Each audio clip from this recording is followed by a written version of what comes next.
Hello guys, আসসালামু আলাইকুম। Welcome to Roshan's kitchen. আজকে রান্না করা হবে ছোট চিংড়ি মাছ দিয়ে কচুর ছড়া রেসিপি। সবাই দেখতে থাকুন।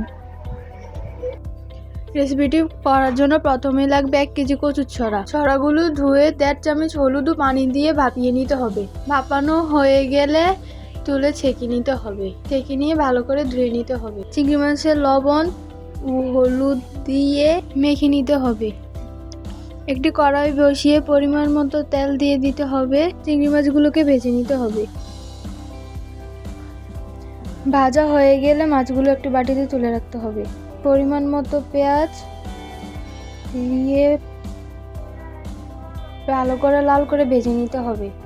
ভাজা হয়ে গেলে রসুন বাটা, ধনিয়া গুঁড়া, মরিচের গুঁড়া, হলুদের গুঁড়া, পরিমাণ মতো লবণ দিয়ে ভালো করে মিশিয়ে নিতে হবে। সামান্য একটু পানি দিয়ে ভালো করে কষিয়ে নিতে হবে। ভালো করে কষাতে হবে যাতে মশলার গন্ধ না থাকে। ঢাকনা তুলে সিদ্ধ ভাপানোর কচুর ছড়াগুলো দিয়ে দিতে হবে। কচুর ছড়াগুলো দিয়ে ভালোভাবে কষিয়ে নিতে হবে। ঢাকনা দিয়ে দিতে হবে কিছুক্ষণের জন্য।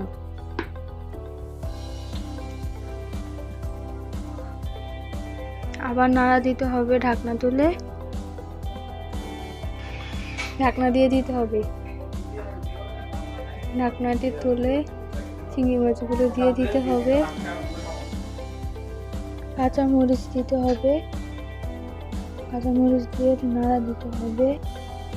ভালোভাবে কষিয়ে নিতে হবে। কষানো হয়ে গেলে গরম পানি দিয়ে দিতে হবে। গরম পানি দিয়ে ঢাকা দিয়ে 5 মিনিট সিদ্ধ করে নিতে হবে। তৈরি হয়ে গেল আমাদের মজাদার কচুর ছড়া রান্না।